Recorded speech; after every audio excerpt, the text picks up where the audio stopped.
Handakta Myanmarda Mikhal Pangthoktuna Aronba Lengak ama siamkhraba matungda hawjik paliba lengak asi miyamna adumak pamba haibatu oidre. Kumja 1948 ta British ki makhutagi Myanmar asi maning makha tamba phangkhi. Adubu Myanmar na British ki makhutagi maning makha tamba asi phangba taragasu matam aduda leibak aduda military rule asi leiba horakhi. Asumna kumja 1958 tagidi leibak aduda military rule asi mayak sengna uba asi phangkhi. Asumna Myanmar da ing kumja 1962 dagina 2011 phawba asida military dictatorship lengak adu leibak asida lakhi. Maram asina ing kumja 1988 tagi miyamgi oiba ihawsing asi hawraktuna ing kumja 2011 gi matungda democratic government ama lakpa adu ing kumja 2021 dagi military junta gi lengak asing lakpa atuna ngasi phawba adumak chathari haiba yare. Aduga masigi sahi asitagi haibadi 2021 dagi amuk miyamgi oiba ihawsing lalhawsing asi chathaba hawrakhi. Masibu thengnaduna lanhawribasing adudi PDF People's Defense Force ni.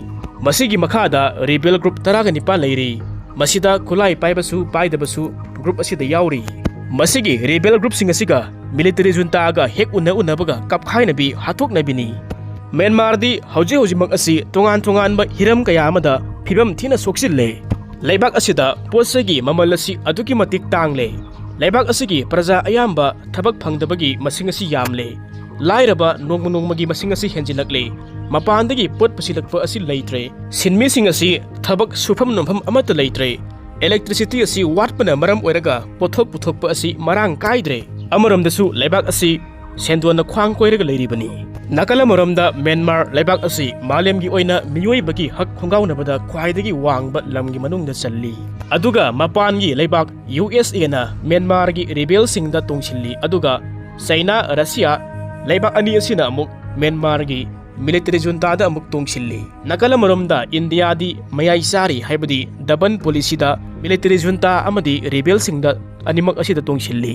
Aduna Myanmar leibak asida pulap punsilaga amuktang asoba lanjaw ama tawrakadawa manba asi China na Myanmar da mahagi lanmi kaya ama thajinduna Myanmar manungda paikhatliba China gi project mayam asi kaidana magidamakta photnarakpa amadi amaromda Russia gi su Myanmar gi military junta da training piba amadi lan gi oiba kusukulai kaya ama pisilakpa amuksu nakala maromda Americana leibak asida democratic government ama puraknaba khonabada rebel singda mating pangdiba asina maram oiraga Myanmar da asoba lanjaw asi lakpa yabagi akiba leiriba asini.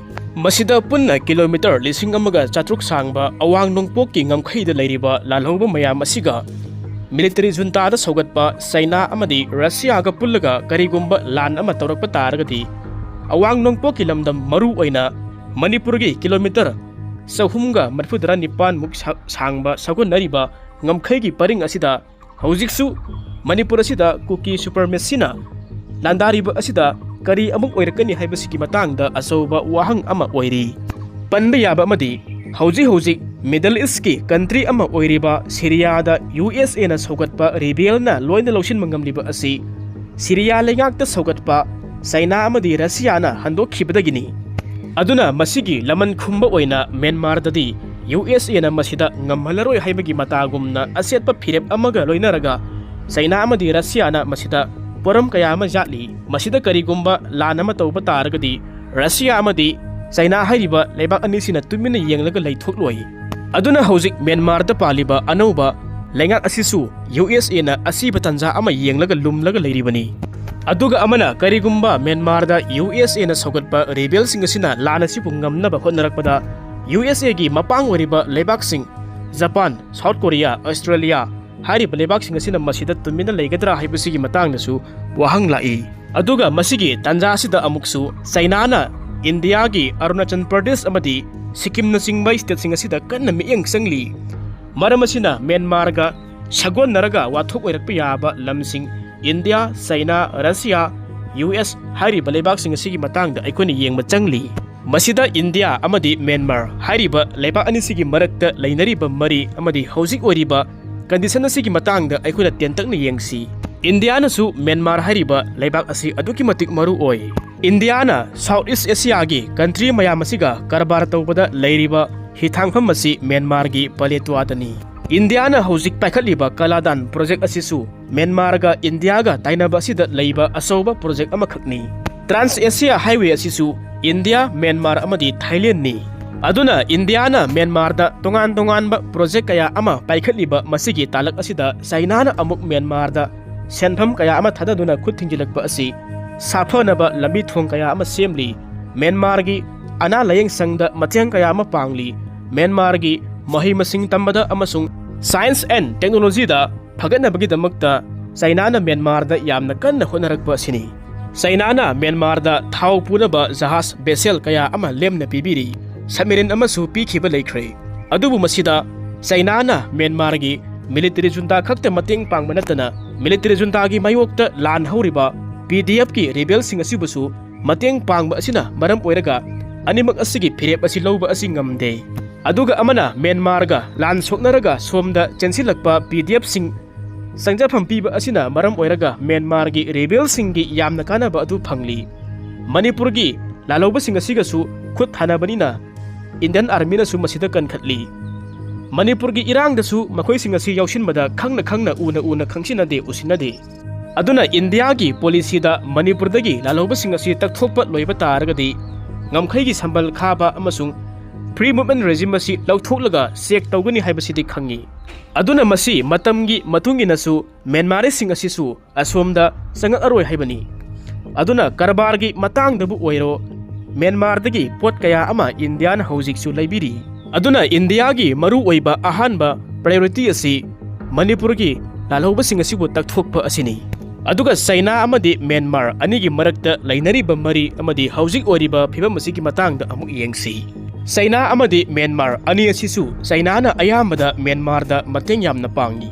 Aduga amana malemgi tongan ba leiba kaya amana maru oina Europe America na chingba leiba kaya amana Myanmar da miyoibagi hak sing asi khongau nei haiduna inthoklaga thambi maramasina masigi siraba tanja asida leibak amatana mateng pangdrabada matamadu China na Myanmar gi damakta khongpham sena lepki amadi mateng yamna pangki. Aduga amaromda China gi oinadi kana basi yamna lawbagi mami amadi tai haibadi Myanmar da China gi project kaya ama leiri.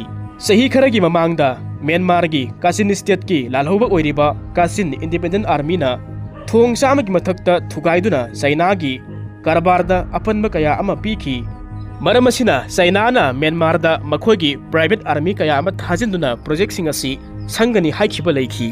Aduga amana China na Myanmar gi military junta gi mayokta lan horiba sing aduda Europe America dagi mateng khak lauroidabani hainasu phongdokhiba leikre. Maramasina China na Myanmar gi military junta amadi masigi mayokta lal horiba rebel group sing asida tongsinduna double policy asi sanai. Masigi maramdi China gi oinadi Myanmar phauraga China chamna purakliba Arab tagi thau pipeline sing asi sokhanba yade manghanba yade. Matawasum tawna Myanmar da thamliba India gi interest ka China gi interest ka ani asi kaya khenaba oide maramdi leiba ani sigi asoba project sing asi manghanba sohenba amata yade. Aduga mathangda USA amadi Myanmar leiba ani sigi marakta hauzik oriba phibam amadi mari sigi matangda amuk yengsi. USA na Myanmar da khut thingjiliba asi Myanmar da military junta gi lengak asi leitanaba democracy asi laknabagi damakta hotnaba aduni.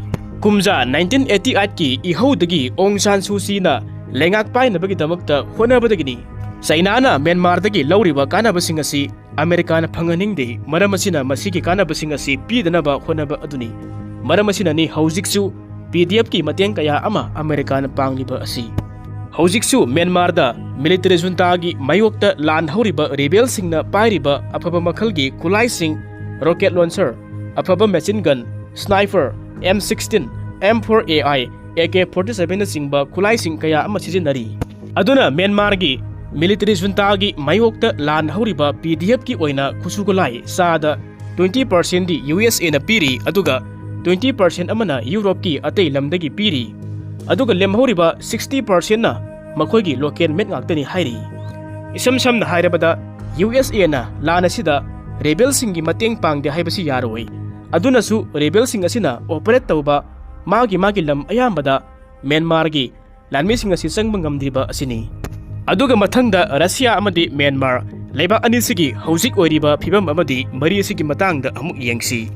Matau iman mandana Myanmar gi military junta gi lengak asi Russia na phajana saugatli Myanmar gi lengak ta piba yaba khulai kaya ma supiri Russia na Myanmar da khulai da natana aircraft kaya ma supiri lairik laisu tambada mateng sauna supiri higher class ki scholarship hauba piduna mateng kaya ma supangli aduga handak pangthokiba Myanmar gi election da su military junta gi oina Russia na mateng sauna pangkhiba gi wari su lei matawasum tawna Russia na Myanmar da rebel group ka thengnaba ngamnabagi damakta mateng pangliba asida Russia amadi USA gi saudaba manunggi lanama gumbani aduna masida angam tanaraki masida hainingai leite adubu masida Russia amadi America di mayek sengna nakal gi oina mateng pangi aduga China amadi India gi oina di masida double policies hanai aduga amana military junta gi mayokta lan hauriba rebel singi marakta yamna kalliba Arakan army asi thengnaba ngamnaba honabada rakhindagi tanthokhiba Bangladesh ta sangjafam lawraga leiriba Rohingya singasu lan dawnari aduga amana India na Myanmar da paikhaliba Kaladan project asisu Arakan army na yaningdaba sigi makha poli tasengna masi India gi oinadi yamna maru oiba project amakhakni Sitweda hithangpham oiraga South East Asia gi lam kaya amada karbara si tawgadoribani aduga nakalamarom China ga mari phattaba yanadaba South East Asia gi country ayamba India na hojik nakshinaba kanna khonari aduga somdana amuk China na India bu koisillaga leiriba lam ayamba mathang paisinaba honaba leptri masigi manungsanna maru oikraba Sri Lanka gi hithangpham asi phajana semduna China gi ising lamida mari asi sagatli India ga yumthangnaba leibaksing Nepal Bhutan Maldives Pakistan, Bangladesh hariba leibak sing asiga China ga mari asi adumak phari nakna chatmenari masida China na lan gi yengduna akoibada airport ani asi saba loisinkhre lan gi oiba infrastructure kaya ama loina suna mafam kaya amada semlaga thamkhrabani housing maksu China na India gi state ama oiriba Arunachal Pradesh ta makhoi gi lam sarukni haina claim tawba asi adumak leptri China na Siliguri corridor asida mieng changlaiba asida araiba natte Maram asina India gi awang nongpoki state ni panasi India lengak na fazana sebat sagatuna irang asi laihandaba asi sangli adubu Manipur gi irang asidi India lengak na thawai yaudaba thausadaba ama tauri masidasu amuk sinku kizo gi nationalism zogam natragana jalengam tanbagi wafam yauriba asi Myanmar gi hojik oriba situation asina wai thukloi haingai su leite adubu Bangladesh India amasung Myanmar gi lam ahum masi sokpana maram oiraga masi araibadi natte tasengna military junta ga rebel sing asiga atamnana masida angam tanagadoriba asida China Russia amadi USA hariba leibak sing asigi manungda lanpham ama soknaba gumbani aduna karigumba masigi lanpham masina thengnarakpa taragadi aikhoiga tainaba border gi rebel ngaktani somdasu maisa langloi hainingai leite aduna hojik India na tawgadaba asi Manipur gi irang asibu lephallaga awang nongpok ki ngamkhai kilometer 1,400 asi India gi leiriba lanmi mayam ama thajinduna ngak selaga thamba tabani Myanmar gi PDF su makhoi gi leifam sing asi pi daba tabani aduga cookie supremacy gi demand sing asi su India government na tasina daba tabani masida karigumba cookie supremacy gi apamada India government na tawba taragadi Manipur da asauba civil war ama thokpa taragadi masida China na khudong chaba lauridabagi maram leite masi khudimak asi India government asu khanglamgani